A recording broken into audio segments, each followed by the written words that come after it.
Among the outstanding commanders of the Great Patriotic War, there is a name that will forever be associated with the harsh northern lands. Marshal Kirill Meretskov became a legend in Karelia and the Arctic, a man who taught the Red Army to win where nature itself becomes the enemy. He broke through the impregnable Mannerheim Line, liberated Leningrad from the blockade, drove the enemy out of the Karelian forests, and carried out an impossible offensive in the darkness of the polar night. His tactical innovations are still studied today, and his experience of warfare in extreme conditions has been incorporated into military textbooks.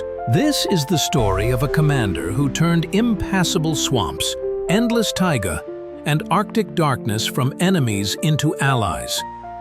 It is the story of a man who proved that there are no insurmountable obstacles for a determined and competently led army.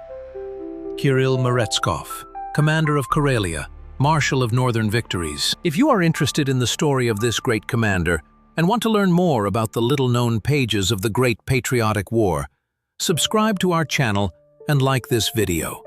And now a question for discussion in the comments. Do you think that Meretskov's experience in conducting combat operations in extreme natural conditions is underestimated in comparison with other commanders of the Great Patriotic War? Were his tactical innovations truly unique?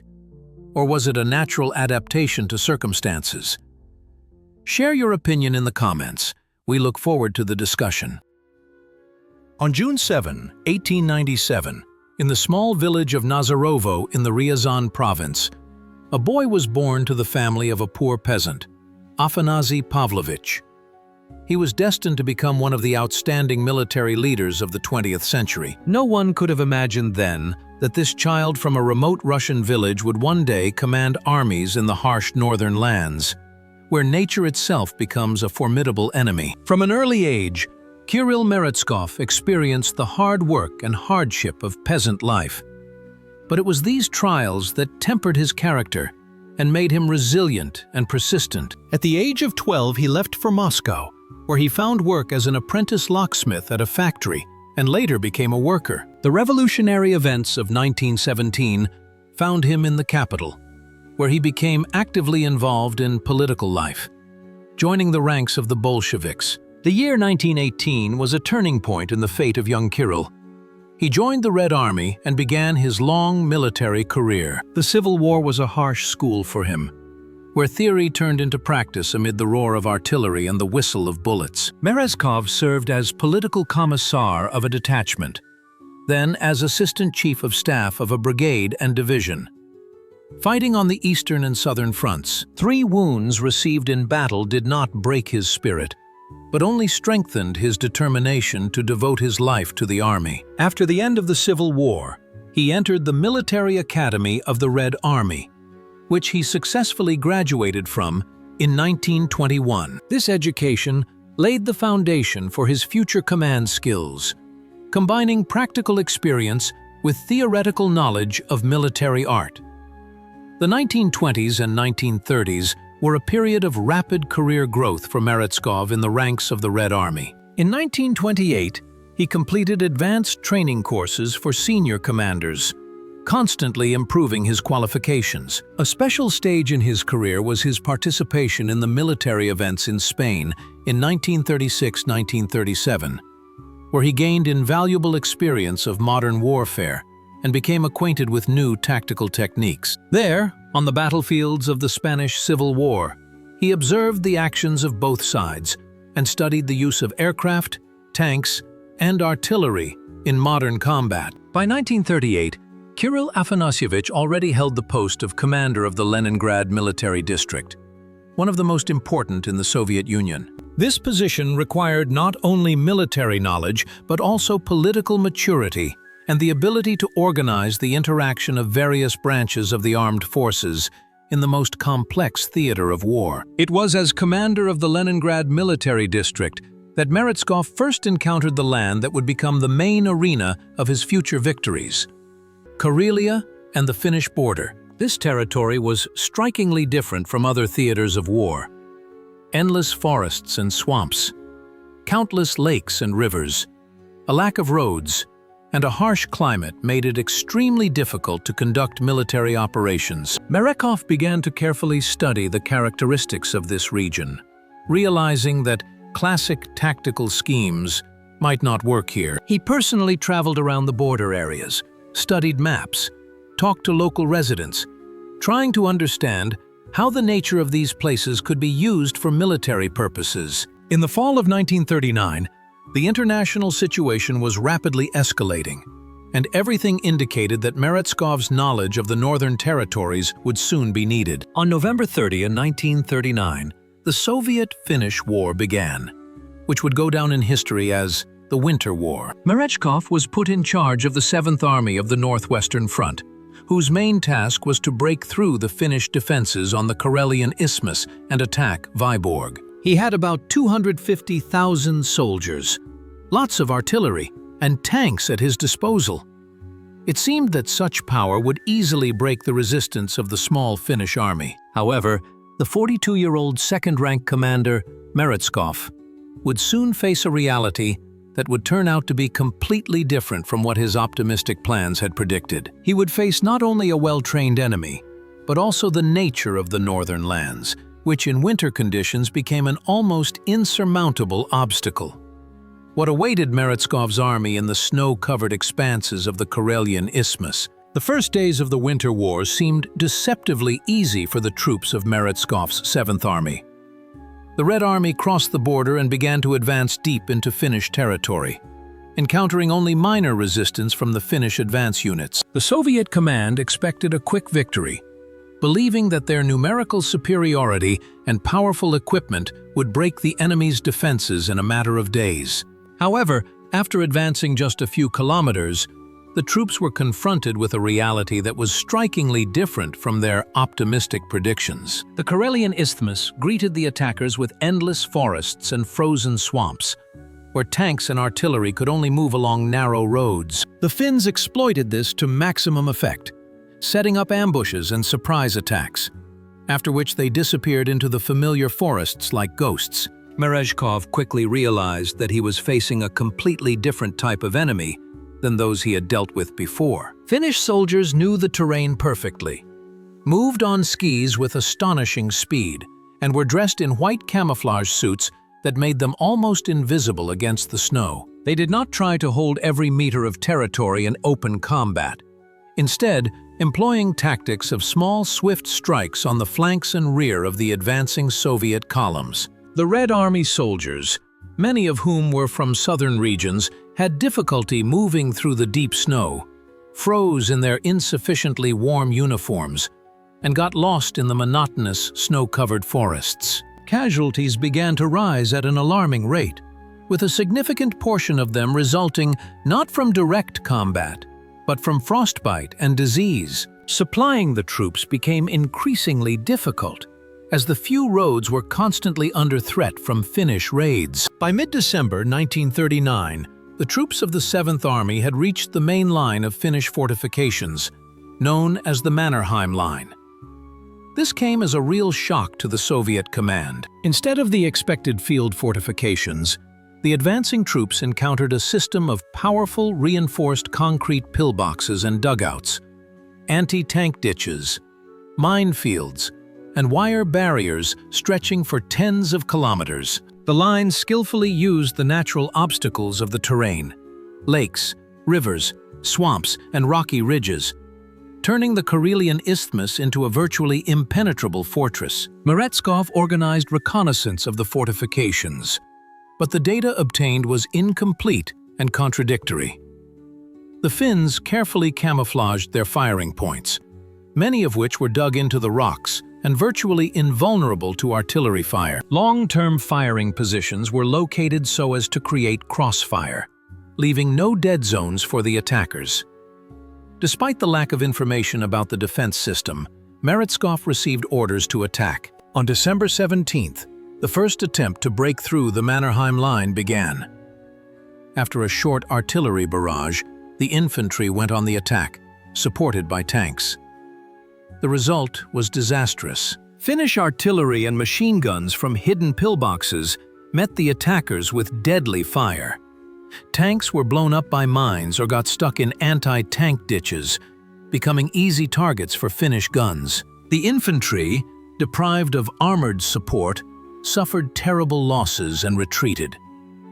After a day of bloody fighting, they managed to advance only a few hundred meters, paying for it with thousands of lives. Meretskov realized that breaking through such powerful fortifications required completely different tactics and much more serious preparation. However, pressure from above forced him to continue the attacks, which time and again were smashed against the reinforced concrete walls of the Finnish pillboxes. The following weeks of December turned into a nightmare for the troops of the 7th Army.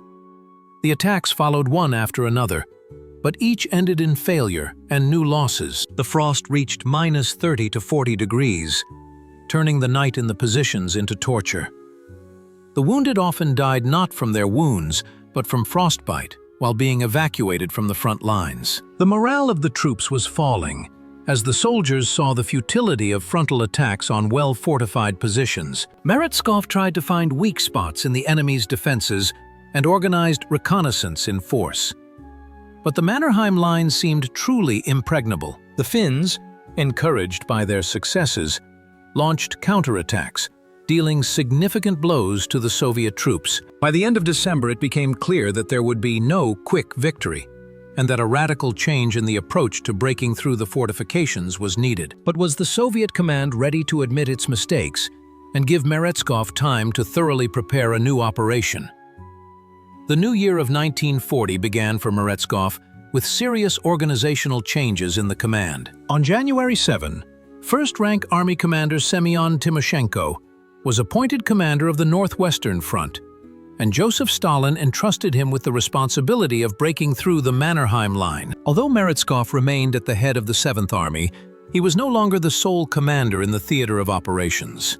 This appointment was both a recognition of the complexity of the task and a kind of warning to all commanders that further failures were unacceptable.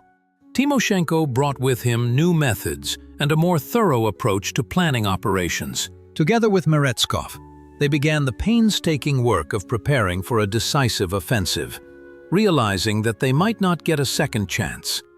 The main priority was thorough reconnaissance of the Finnish fortifications. Meretskov organized a systematic study of the Mannerheim Line, using all available means.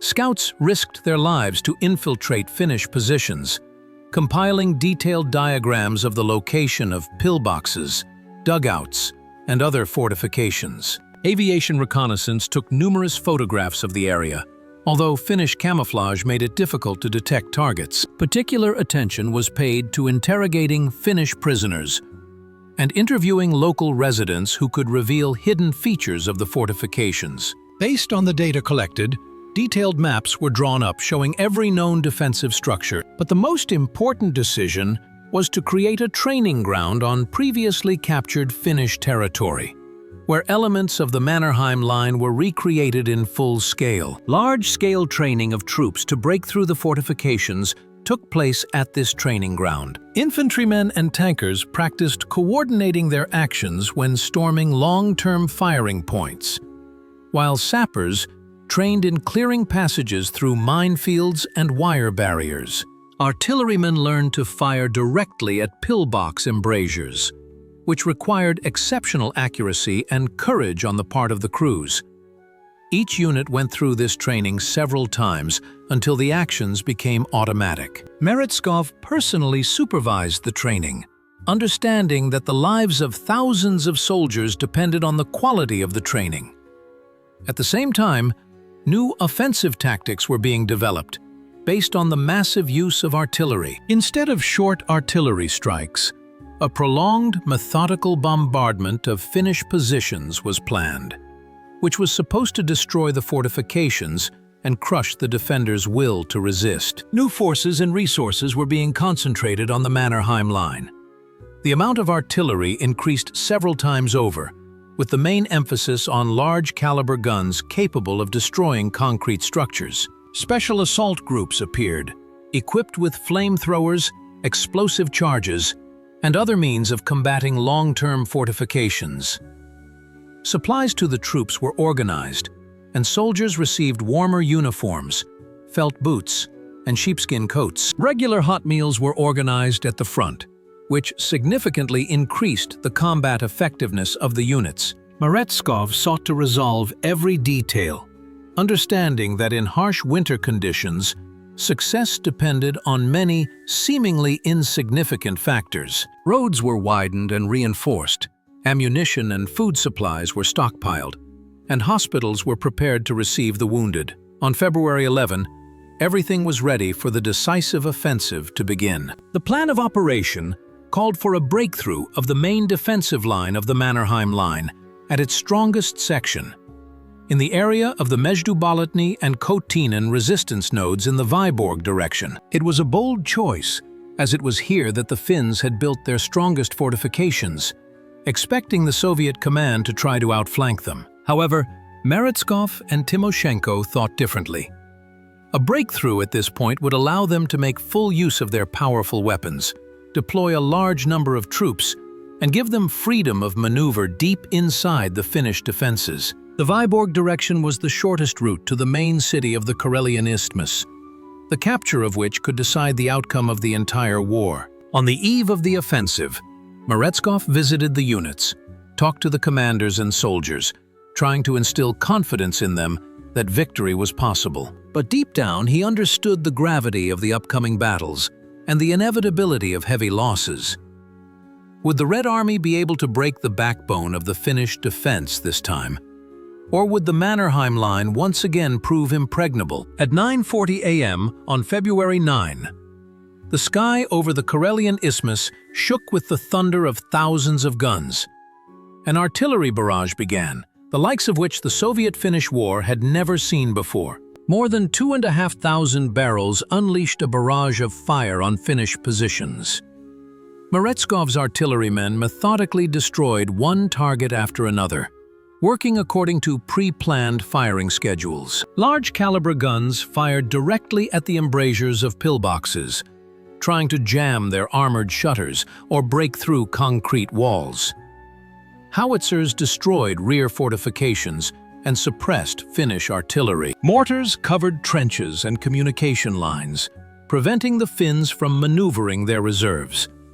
The artillery preparation lasted several hours, turning the Finnish positions into a lunar landscape of craters and debris. However, many bunkers dug into the rocks withstood even this hurricane of fire. When the artillery shifted its fire to the rear of the defenses, the infantry went on the attack, supported by tanks. This time, the offensive was conducted using a new tactic. The troops moved behind a wall of fire, which swept away the surviving Finnish firing points like a broom. Special assault groups with flamethrowers and explosive charges rushed towards the surviving bunkers, using craters and folds in the terrain for cover. Sappers, under enemy fire, cut passages through minefields and wire barriers. Tanks, operating in groups, suppressed Finnish anti-tank guns and supported the infantry with fire. The fighting was extremely fierce. The Finns defended themselves with fierce determination, realizing that the outcome of this battle would determine the fate of the entire war. Each pillbox had to be taken in bloody combat, throwing grenades through the embrasures or blowing them up with underground charges. By the end of February 13th, Meretskov's troops managed to break through the main defensive line of the Mannerheim Line in the area of the Mezhdubolotny and Kotinin resistance nodes. It was a huge success, but it cost thousands of lives. The 123rd Rifle Division distinguished itself in these battles, breaking through the defenses at the strongest section.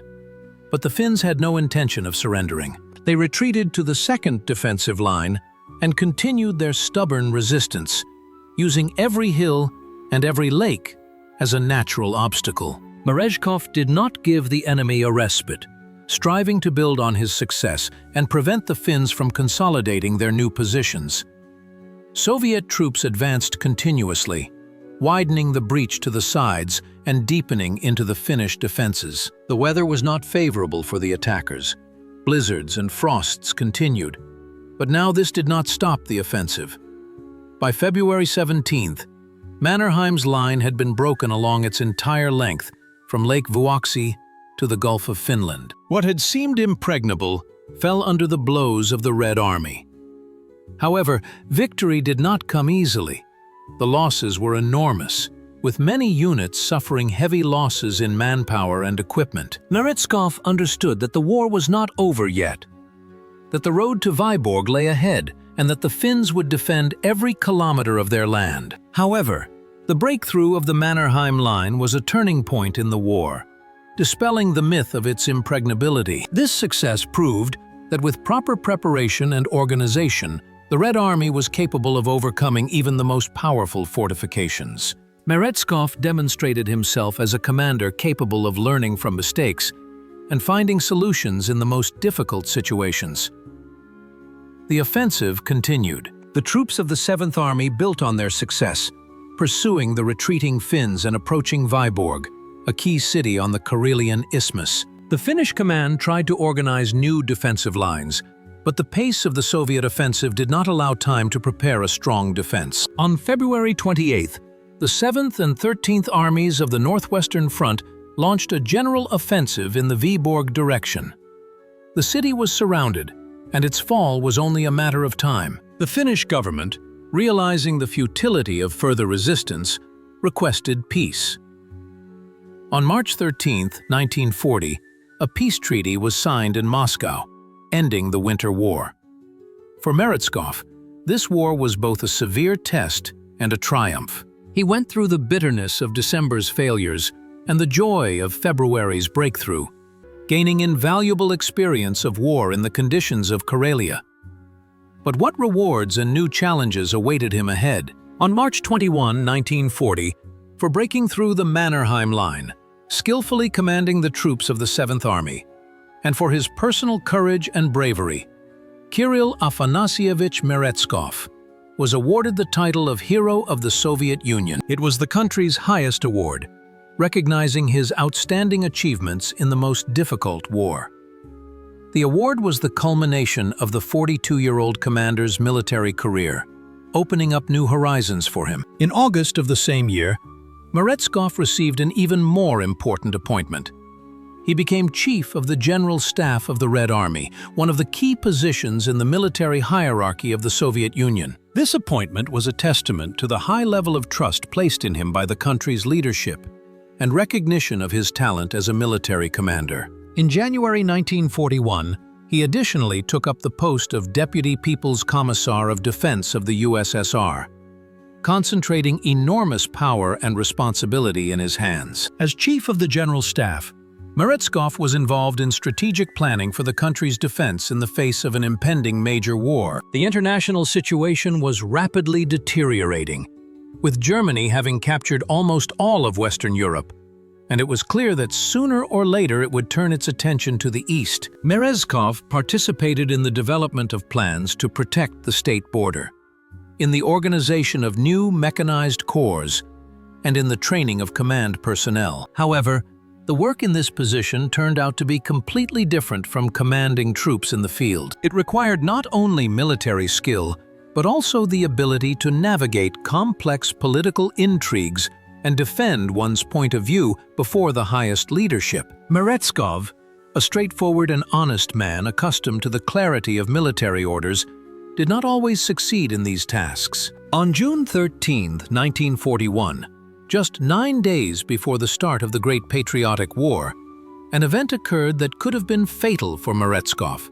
He was arrested by the NKVD on charges of participating in a military conspiracy. This was a period of mass repression against the Red Army's top command, when even the most distinguished military leaders came under suspicion. Meretskov was accused of having ties to enemies of the people and subjected to physical methods of influence, the term used in official documents to refer to torture. The Chief of the General Staff, Hero of the Soviet Union, who just a week earlier had been involved in developing plans for the country's defense, found himself in the dungeons. It seemed that his brilliant career had ended as suddenly as it had begun. But fate had a new, even harsher twist in store for him. On June 22, 1941, the Great Patriotic War began. Germany unleashed the full might of its military machine on the Soviet Union, breaking through the defenses along the entire western border. During these critical days, Joseph Stalin decided to release Meretskov and return him to duty. On September 8th, after almost 3 months of imprisonment, he was released and, on the second day after his release, appointed representative of the Supreme Command headquarters on the Karelian front. This was a typical move for Stalin, at a critical moment to remember a military leader who possessed unique knowledge of this particular theater of war. Finland entered the war on the side of Germany, and Finnish troops again threatened Leningrad from the north, advancing through Karelia, which Meretskov knew well.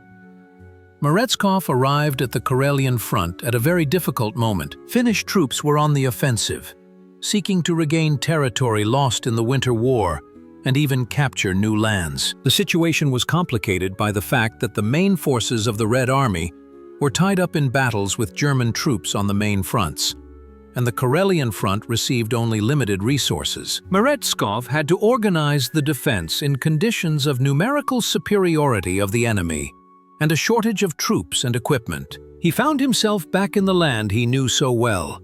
But now the roles were reversed.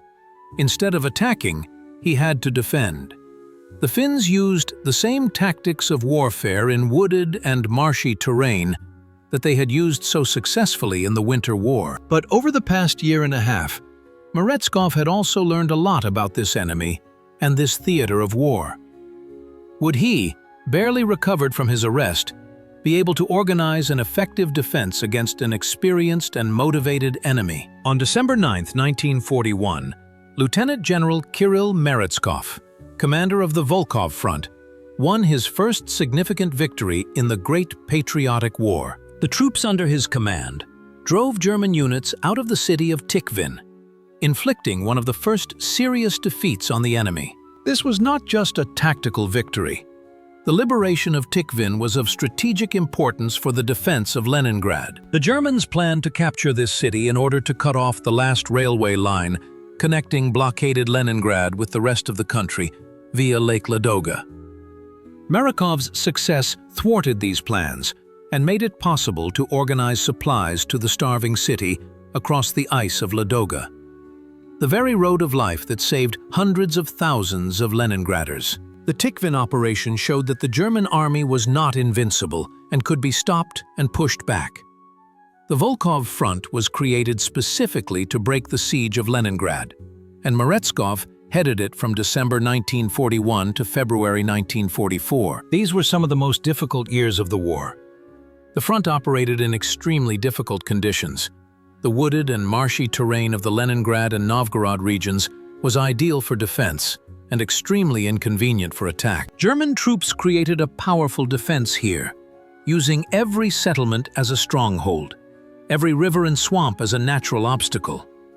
Supplying the troops was difficult due to poor roads, which became virtually impassable during the thaw. Meretskov applied the experience he had gained in Karelia in similar conditions, but this time, the enemy was much more powerful and technically equipped than the Finns. In January 1943, Meretskov distinguished himself in one of the most important operations of the war, the breakthrough of the blockade of Leningrad. Operation Iskra was carefully planned and carried out in cooperation with the Leningrad Front, under the command of General Leonid Govorov. On January 12, troops from both fronts simultaneously launched an offensive toward each other in the Schlisselburg area. Their task was to break through the German defenses in a narrow section between Lake Ladoga and the settlements to the south, where the blockade ring was thinnest. The offensive was carried out in conditions of severe frost, reaching -30 degrees.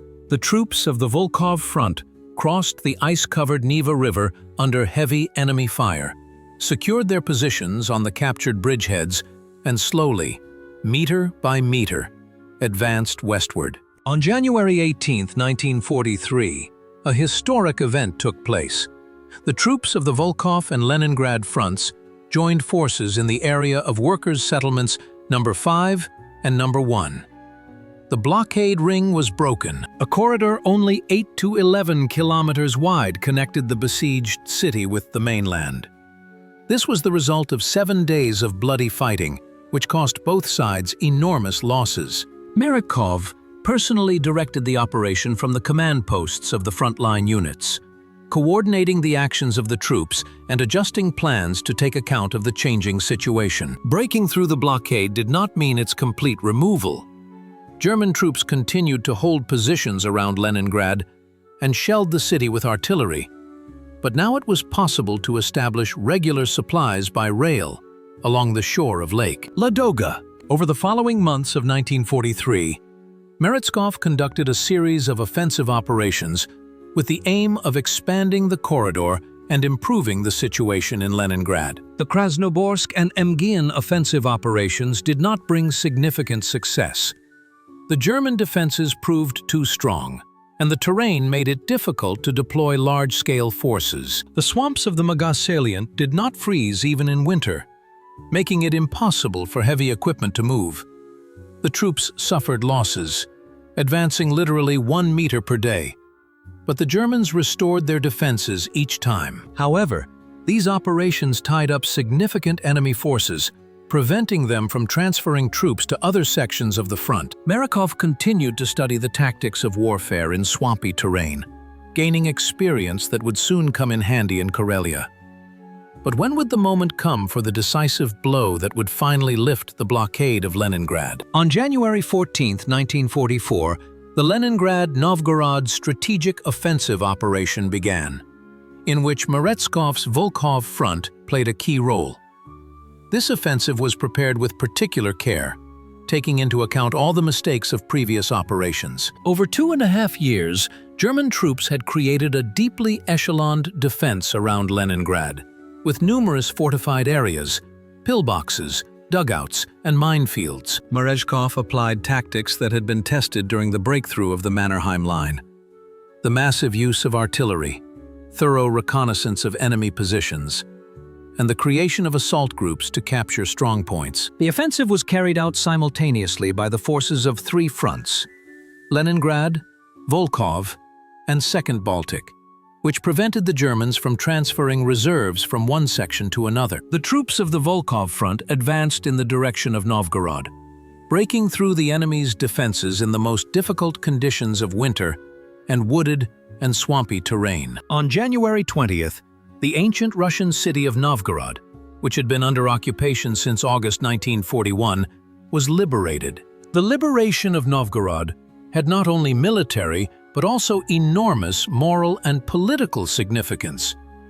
It was one of the oldest cities in Russia, the cradle of Russian statehood. Meretskov personally witnessed the troops entering the ruined city and saw the extent of the destruction caused by the occupiers.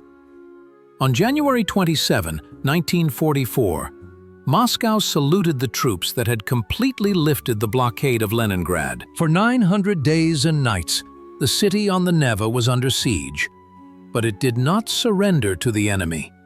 Meretskov and his troops also contributed to this triumph.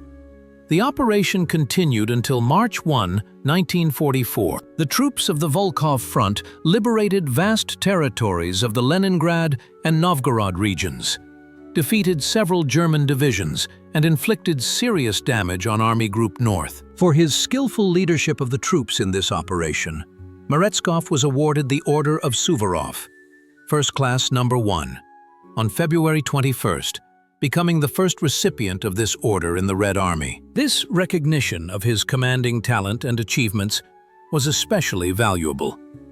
The experience gained during 2.5 years of commanding the Volkhov Front made Meretskov a true master of warfare in wooded and marshy terrain. He taught his troops to attack where others thought it impossible, to organize supplies across rough terrain, and to use the terrain for surprise maneuvers. On February 15, 1944, an important organizational change took place. The Volkhov Front was disbanded, and its troops were transferred to the Leningrad Front. The tasks facing this front had been accomplished. The blockade of Leningrad had been lifted, and German troops had been driven back from the city. Meretskov was given a new assignment, which was quite logical given his experience. On February 23, he was appointed commander of the Karelian Front, returning to the land he knew better than any other Soviet military leader. The Karelian Front had been fighting a positional war with the Finns for almost 3 years, and the time had come to launch a decisive offensive. Meretskov was faced with a monumental task: to liberate Karelia and force Finland out of the war. This meant breaking through the powerful Finnish defenses, advancing through hundreds of kilometers of forests and swamps, and crossing numerous rivers and lakes. But if anyone could accomplish this task, it was Kirill Meretskov, a commander for whom Karelia had become a second home, and forest warfare was his natural element. The Karelian Front, which Meretskov commanded in February 1944, covered a huge territory stretching over 1,000 kilometers from the Gulf of Finland to the Barents Sea. It was a unique theater of war, unlike any other section of the Soviet-German front. Most of the territory was covered by taiga, endless coniferous forests interspersed with countless lakes, rivers, and swamps. There were practically no roads here, only a few settlements, and the distances between them were measured in tens of kilometers. The climate was harsh, with short, cool summers giving way to long, frosty winters, and in the north, above the Arctic Circle, the polar night reigned supreme. The Finnish army had been fortifying this territory for 3 years, creating a deeply echeloned defense that skillfully utilized natural obstacles. From the very first days, Meretskov immersed himself in studying the situation at the front. He visited the troops, talked to commanders, and personally inspected Finnish positions through binoculars from forward observation posts. Over 3 years, the Finns had turned every hill and every bend in the river into a fortified, defensive position. Their troops consisted of experienced soldiers who knew the terrain well and were skilled in the art of forest warfare. The Finnish command counted on the natural conditions of Karelia to make a large-scale Red Army offensive impossible. The swamps would prevent the use of tanks and heavy artillery. The forests would hinder the maneuvering of large units, and the lack of roads would make it impossible to supply the advancing troops. However, Meretskov thought differently. His experience in the Winter War and 3 years of commanding the Volkhov Front gave him a unique understanding of how to fight in such conditions. Preparations for the offensive began long before it started. Meretskov ordered the creation of special engineering units to build roads through the forests and causeways across the swamps directly during the offensive. Engineer units prepared to cross numerous rivers and lakes, procuring pontoons and ferries. Reconnaissance methodically studied the Finnish defenses, identifying weak points and possible directions for the main strikes. Particular attention was paid to artillery. Meretskov remembered how artillery power had helped break Mannerheim's line and planned to use the same approach. The troops prepared for action in small groups in forest conditions, learned to bypass Finnish strongholds and get behind them, and practiced the interaction of infantry with sappers and artillerymen. The main goal of the upcoming offensive was to liberate Karelia and force Finland to withdraw from the war.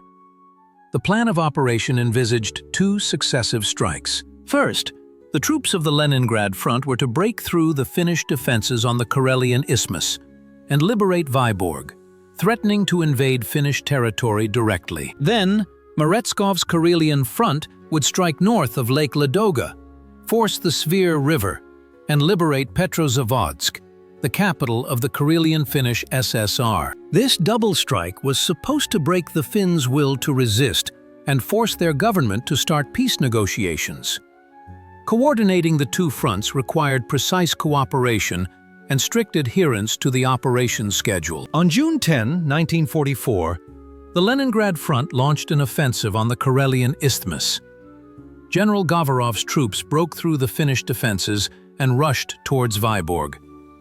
On June 20, the city fell, opening the way into Finland. The Finnish command, in a panic, transferred reserves to the south, weakening other sections of the front. The moment had come for the Karelian front to strike. Meretskov completed the final preparations, checked the readiness of his troops, and gave the order to begin the Svir-Petrozavodsk offensive. Would he be able to repeat Govorov's success and break through the Finnish defenses in his sector. During 3 years of war in the wooded and marshy terrain, Meretskov had developed a unique system of tactical techniques that allowed him to conduct successful offensive operations in conditions considered unsuitable for large-scale military operations. The main principle was maximum decentralization of command and control, and giving initiative to lower-level commanders. In the Karelian forests, it was impossible to command large units from a single center. Communications were constantly interrupted. Orientation was difficult due to the monotony of the terrain, and units lost contact with each other. Meretskov created a system in which battalions and even companies were given specific tasks and independently determined how to accomplish them. Junior commanders were trained to make decisions in rapidly changing situations and to show resourcefulness and courage. Meretskov attached particular importance to the engineering support of the offensive. He understood that without roads and crossings, any offensive in Karelia was doomed to failure. Therefore, the sapper units were given almost the highest status in the upcoming operation. Thousands of soldiers were trained to build log roads across swamps, build bridges across rivers, and clear mines from the terrain. Huge stocks of logs, planks, pontoons, and other materials were prepared. The plan of operation provided that the engineering units would move in the first echelons of the offensive, immediately beginning the construction of roads and crossings behind the units that had broken through. This would allow artillery to be brought up, ammunition and food to be delivered, and the wounded to be evacuated. In short, to maintain the continuity of the offensive. Artillery played a decisive role in Meretskov's system. From his experience of breaking through the Mannerheim Line, he knew that only massive artillery fire could suppress well-fortified defenses. However, the use of artillery was difficult in the wooded and marshy terrain. Heavy guns could not be brought to the front line on the rough terrain. Forest vegetation interfered with fire correction, and Finnish firing points were excellently camouflaged. Meretskov found a solution: to use a large number of light and medium guns that could be moved along forest roads and trails, as well as powerful air support to suppress targets deep within the defenses. Artillerymen were trained to fire at areas, suppressing an entire area where the enemy was believed to be located, instead of destroying a specific target. Infantry tactics were also adapted to the conditions in Karelia. Meretskov abandoned the broad front offensive, which inevitably led to the dispersion of forces and loss of control. Instead, he employed a seepage tactic.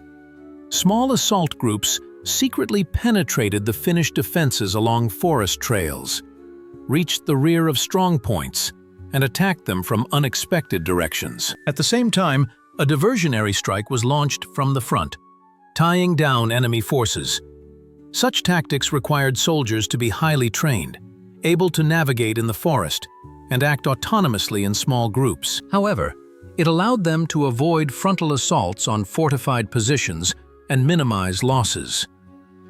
Meretskov carefully studied the combat capabilities of the enemy. The Finns were excellent marksmen, masters of camouflage and surprise attacks, but their army did not have sufficient reserves for a long war of attrition. The Finnish command built its defense on a system of interconnected strongpoints, but this connection was vulnerable. A breakthrough between strongpoints and an advance into the rear could paralyze the entire defense system. Meretskov planned to exploit this weakness by launching rapid strikes to wedge into the defenses, bypassing pockets of resistance and rapidly advancing deep into enemy territory, without giving the Finns time to organize their defenses on new lines. The moment had come to test this tactic in real combat. On June 21, 1944, the Svir-Petrozavodsk operation began. On June 21, 1944, exactly 3 years after the start of the Great Patriotic War, the sky over the Svir River shook with the thunder of artillery. The Svir-Petrozavodsk offensive operation had begun. More than 2,000 guns and mortars of the Karelian front rained fire on Finnish positions. At the same time, the Air Force carried out massive bombing raids on defense nodes, command posts, and enemy reserves in the rear. The artillery preparation lasted several hours.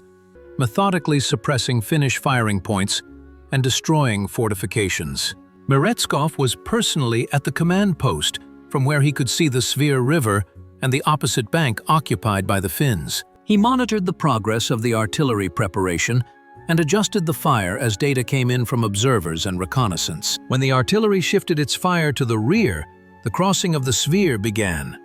A wide, full-flowing river that had served as a natural border between Soviet and Finnish troops for 3 years. The first to rush to the opposite bank were assault groups in boats and pontoons. The Finns met them with heavy fire from the surviving fortifications, but the Soviet soldiers, overcoming their losses, secured their positions on the captured bridgeheads. Under fire, sappers began to lay pontoon bridges for the transfer of artillery and tanks.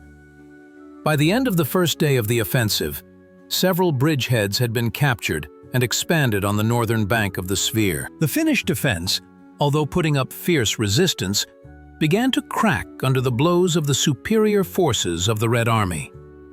Meretskov ordered mobile groups to be immediately brought into the breach to build on the success. On June 22, 23, the troops of the Karelian front widened the breach and began to advance deep into the Finnish defenses. Using tactics of seeping through and bypassing strongpoints, Soviet units circumvented Finnish resistance centers and rushed forward along forest roads and clearings. Engineer troops immediately began building roads to the breakthrough front units, ensuring their supply and the possibility of bringing up artillery. The Finns tried to counterattack, but their reserves were limited.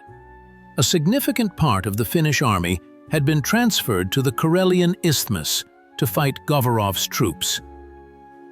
The pace of the offensive increased with each passing day. Soviet troops advanced 15 to 20 kilometers per day, which was an outstanding achievement in the conditions of the Karelian taiga. On June 28th, the troops of the Karelian front liberated Petrozavodsk, the capital of the Karelian Finnish SSR, which had been under occupation for almost 3 years. The liberation of the city was of enormous political significance.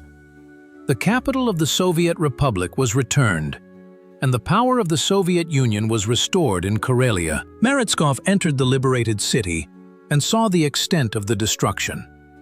The Finns had destroyed everything of economic importance during their retreat, but the main goal had been achieved. The Finnish defenses on the Svir River had been broken, and the enemy was retreating, suffering heavy losses in personnel and equipment. The Finnish command tried to organize defenses on new lines, but the pace of the Soviet offensive did not give them time to establish a strong defense. Meretkov's troops pursued the retreating enemy, liberating one settlement after another. By mid-July, Soviet troops had advanced 120 to 200 kilometers into Finnish defenses, liberating most of the territory of the Karelian SSR.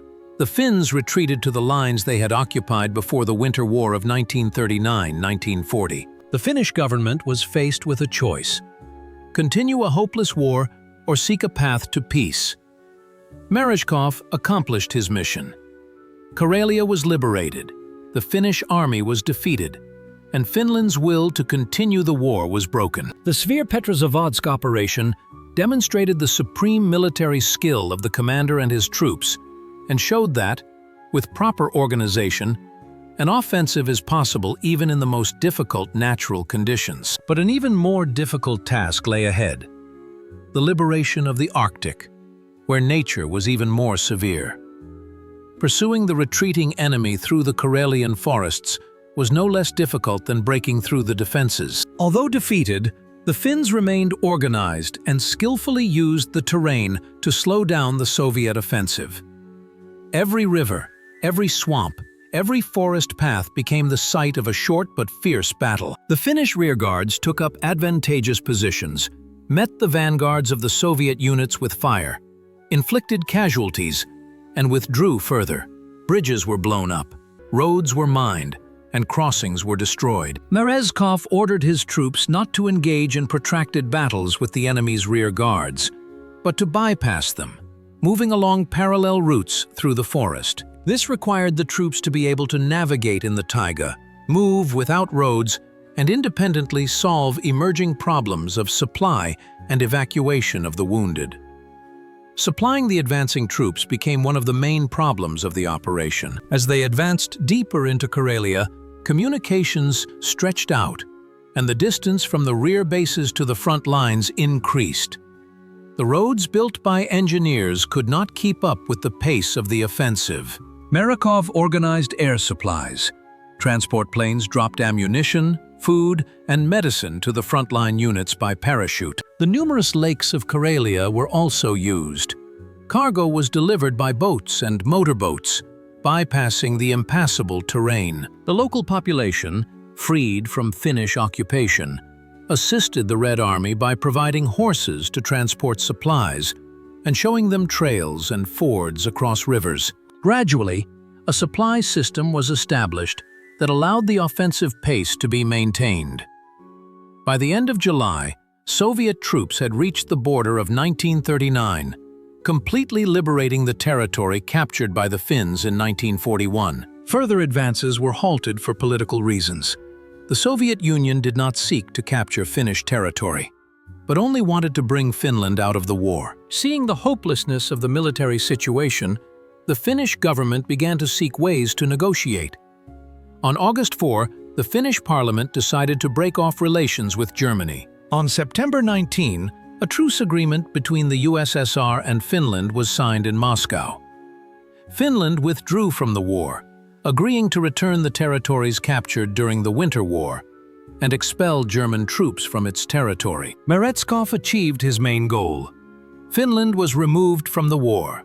The Svir-Petrozavodsk operation became a model for offensive operations in wooded and marshy terrain. During a month of fighting, the troops of the Karelian front advanced 110 to 240 kilometers, liberated the capital of the Karelian Finnish SSR, and forced the enemy to surrender. The losses of the Soviet troops were relatively small compared to the results achieved. The correct tactics made it possible to avoid senseless frontal assaults and bloody battles for each stronghold. Meretskov proved that the natural conditions of Karelia were not an insurmountable obstacle to decisive offensive actions if the operation was properly planned and the troops were well prepared. On July 23, he was awarded a second order of Suvorov, first class, for his successful leadership of the Svir-Petrozavodsk operation. The liberation of South Karelia paved the way for the next strategic task: driving German troops out of the Arctic. 200,000 soldiers of the German 20th Mountain Army were stationed in northern Norway and Finland, threatening Murmansk and the nickel mines of Pechenga. These troops had been there since 1941, holding a strategically important region and controlling the northern sea route. The German command expected that the harsh conditions of the Arctic, the lack of roads, and the approaching polar night would make a Soviet offensive impossible. Meretskov thought otherwise. His troops had already proven their ability to fight in the most difficult natural conditions. Now they had to do the impossible: conduct a major offensive operation above the Arctic Circle in the conditions of the beginning polar night. Was the Red Army ready for war in the darkness of the Arctic winter? The Arctic was a completely unique theater of war, unlike even Karelia. The territory beyond the Arctic Circle is a land of tundra and rocky hills, where trees no longer grow and the ground is covered with moss and lichen. The climate here is even harsher. A short, cold summer is followed by a long winter with severe frosts and hurricane-force winds. But the main feature of this region is the polar night, a period from late November to mid-January, when the sun does not rise above the horizon at all, and darkness reigns around the clock. German troops had been fortifying this region for 3.5 years, creating a powerful defense and believing that the natural conditions would make a large-scale offensive by the Red Army impossible. Meretskov, appointed commander of the Karelian front, had to prove these calculations wrong. Preparations for the offensive in the Arctic began in the summer of 1944, immediately after the completion of the Svir-Petrozavodsk operation. Meretskov personally traveled to the Kola Peninsula, studied the terrain, and talked with the commanders of the units that had been defending the area since 1941. The German positions were located on advantageous heights that dominated the surrounding terrain. The enemy had turned every hill into a fortified area with pillboxes dug into the rocks, minefields, and barbed wire barriers. The lack of vegetation made it impossible to prepare for the offensive in secret. The enemy could see all the movements of the Soviet troops. There were virtually no roads in the tundra, which made maneuvering and supply difficult. It seemed that an offensive in such conditions was doomed to failure.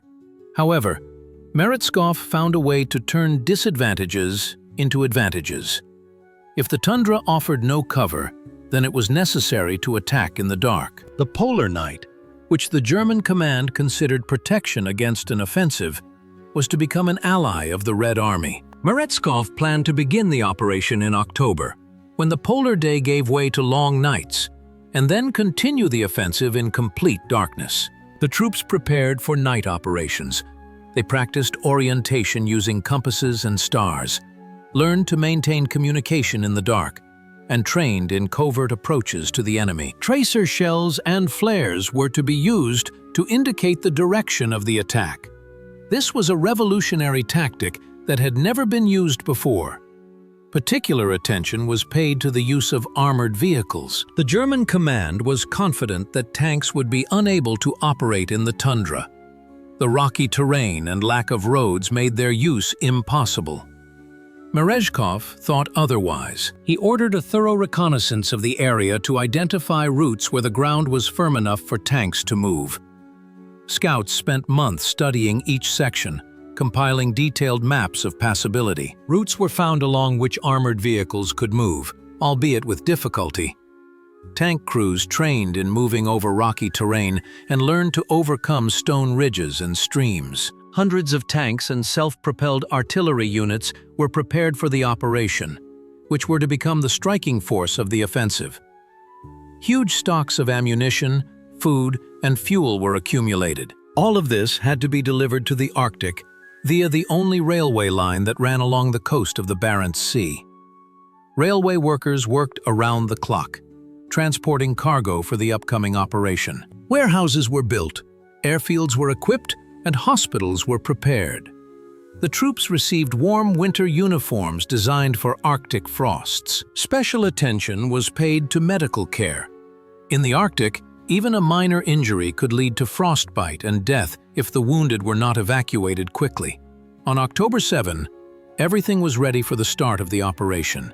Meretskov gave his final orders and prepared for one of the most unusual operations of the entire Second World War. An offensive in the darkness of the polar night.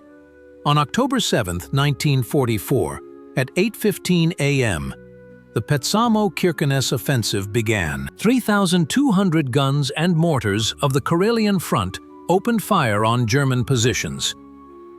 At the same time, the Northern Fleet's aircraft struck enemy defense nodes, airfields, and ports. The artillery preparation lasted 3.5 hours, after which the infantry, supported by tanks, went on the offensive.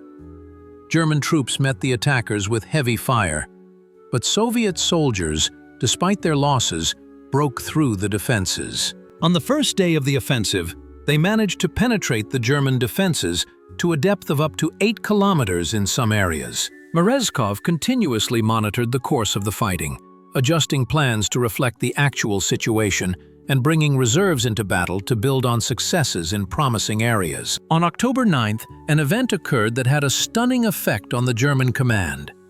Tank units went on the offensive. The Germans could not believe their eyes. Soviet tanks were moving across rocky tundra, which was considered impassable for armored vehicles. Colonel Boris Arshintsev's 100th Tank Brigade broke through the German defenses and rushed into the enemy's rear along pre-reconnoitered routes. Motorized infantry and vehicles followed behind the tanks. The German units, which had not expected a tank attack, did not have enough anti-tank weapons in this direction. Panic ensued. The Germans hastily retreated, abandoning their equipment and weapons. Arshintsev's tankers covered more than 100 kilometers in 2 days, reaching the city and port of Petsamo, the main hub of German defense in the region. On October 15th, after fierce fighting, Petsamo was liberated. At the same time, a marine landing force from the Northern Fleet landed in the port of Linnakumari, west of Petsamo, cutting off the German troops' retreat. This was the first amphibious operation in the far north, carried out in stormy seas and the onset of polar night. The Marines had to land under enemy fire, overcome coastal cliffs, and attack the Germans' fortified positions. The interaction between the land forces and the Navy, organized by Meretskov, made it possible to surround a large group of enemies and force them to surrender. Seeing the catastrophic situation, the German command ordered the troops to retreat to northern Norway, blowing up all roads, bridges, and structures behind them. The pursuit of the retreating enemy continued in the conditions of the beginning polar night. Daylight hours became shorter and shorter, and by the end of October, the sun no longer rose above the horizon. Soviet troops moved in almost complete darkness, navigating by compasses and maps, lighting the way with vehicle headlights. German rearguards tried to delay the pursuit by setting up ambushes on the roads, but Soviet units bypassed them across the tundra, using tanks to break through the barriers. On October 18th, troops of the Karelian Front crossed the Norwegian border, entering the territory of occupied Norway. It was a symbolic moment. For the first time, Soviet troops liberated the territory of an allied European country from German occupation. On October 25th, the Norwegian city of Kirkenes, the largest settlement in northern Norway, was liberated. Local residents welcomed the Soviet soldiers as liberators, despite the language barrier and cultural differences. Meretskov gave strict orders prohibiting looting and requiring careful treatment of the Norwegian population. He understood the political significance of the Red Army's proper behavior on the territory of an allied country. German troops continued their retreat further west, towards the Finnish-Norwegian border. The pursuit continued until early November, when Soviet troops were stopped for political reasons. Further advancement could cause concern among Western allies. The Petsamo-Kirkenes operation was completed. After a month of fighting, German troops were driven out of the Arctic, and the territory of the Soviet Union and part of northern Norway were liberated. But what recognition awaited Meretskov for this outstanding success? The liberation of northern Norway was a triumph for Soviet arms and for Kirill Meretskov personally.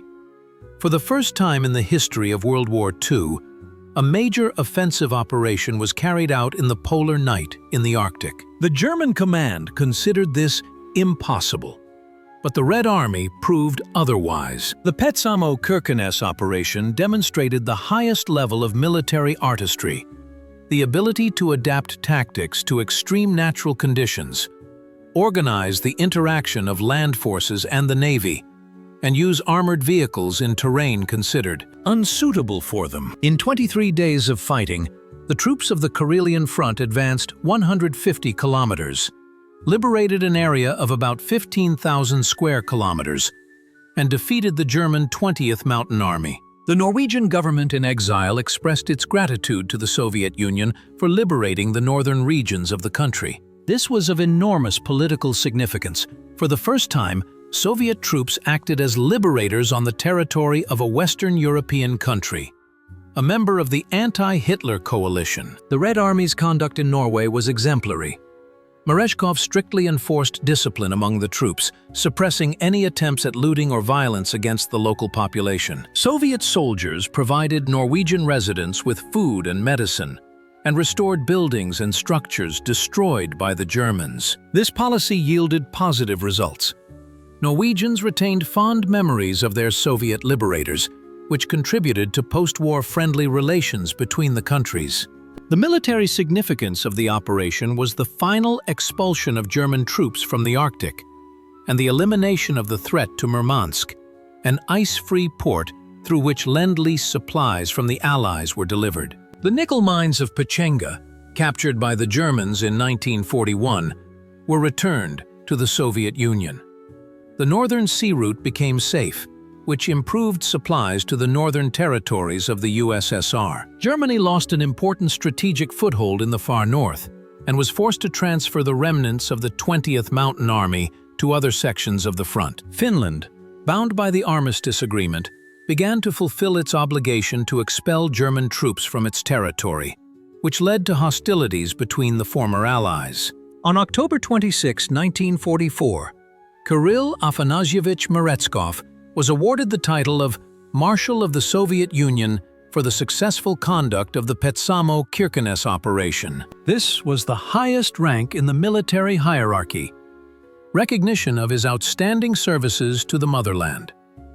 From a simple peasant in a village in Ryazan to a marshal, this was the path taken by this extraordinary man. At the age of 57, he was at the height of his military prowess, possessing vast combat experience and authority among the troops. Only a few people received the rank of Marshal during the Great Patriotic War. They were the country's best military leaders, whose names went down in history. Meretskov took his place among this group of victorious commanders. After the completion of the Petsamo Kirkenes operation, the Karelian front switched to defense at the achieved lines. The front now stretched from the Gulf of Finland across Karelia to the Norwegian border, more than 1,000 kilometers. The troops fortified their positions, preparing for winter in the harsh northern conditions. Meretskov organized the supply of everything necessary for the winter, took care of the construction of warm dugouts and bunkers, and ensured regular hot meals for the soldiers. Combat operations on the Karelian front ceased. The main tasks had been accomplished. Finland had been removed from the war, and German troops had been expelled from the Arctic. The final page of the war was ahead, but Meretskov was destined to participate in it on another theater of war. Where would the High Command send him to deliver the final blows to the enemy? Kirill Meretskov's Karelian epic ended in complete victory. But the war continued, and the country needed experienced commanders on all fronts. In November 1944, Meretskov received a new assignment. He was sent to command the Primorsky Group of forces in the Far East, where preparations were underway for the future war against Japan. However, Karelia will forever remain associated with his name. It was here, in the harsh northern forests and beyond the Arctic Circle, that his unique talent as a commander manifested itself. The ability to win where others saw only insurmountable obstacles. The experience gained by Meretskov in warfare in wooded and marshy terrain and in Arctic conditions was summarized and formed the basis of the combat regulations of the post-war Soviet Army. Meretkov's tactical innovations were studied in military academies as examples of military art. The use of tanks in the tundra, which seemed impossible, became a classic example of a creative approach to solving military problems. The organization of an offensive in polar night conditions was included in textbooks as a unique case of adapting military operations to extreme natural conditions. The system of decentralized command of troops in wooded terrain, developed by Meretskov, allowed small units to operate autonomously while maintaining overall coordination of actions. The methods of engineering support for the offensive, when sapper units moved in the first echelons, laying roads behind the advancing troops, became standard practice when operating in difficult natural conditions. After the war, Meretskov continued to serve in the armed forces of the USSR, holding various high-ranking positions. He commanded military district troops and was assistant to the Minister of Defense for higher military educational institutions, passing on his wealth of experience to the younger generation of officers. In 1952, he was awarded the Marshal's baton, the symbol of the highest military rank. Meretskov wrote his memoirs, In the Service of the People, in which he described his military career in detail, shared his memories of the war, and reflected on the art of warfare. This book became an important historical source and teaching aid for military specialists. He was greatly respected in the army and among veterans, remaining a modest and approachable person despite his high ranks and awards. On December 30th, 1968, Kirill Meretskov died in Moscow at the age of 71. He was buried on Red Square near the Kremlin Wall, a place where prominent figures of the Soviet state are laid to rest. His passing was a loss for the entire country. One of the greatest commanders of the Great Patriotic War, a man who made an enormous contribution to the victory, was gone. Streets in many Russian cities have been named after Meretskov, as have military units and military schools. In Karelia and the Murmansk region, the memory of the Marshal is especially revered. Here people remember who liberated these lands from occupation and brought peace to the northern territories. Kirill Meretskov's legacy is not only military victories, but also lessons in the art of command that are still relevant today. He proved that there are no insurmountable obstacles for a determined and competently led army. Natural conditions, no matter how harsh, can be turned from an enemy into an ally if used correctly. Success in battle depends not only on numbers and weapons, but also on the commander's ability to adapt tactics to specific conditions, on the training of soldiers, and on the clear organization of cooperation between different branches of the military. Meretskov was a master of this approach.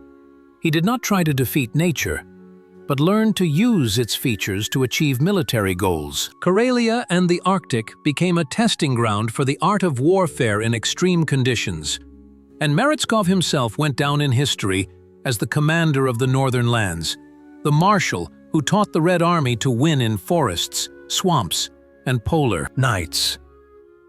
His experience is invaluable for understanding how human will and intellect can triumph over the most difficult natural conditions and a well-prepared enemy.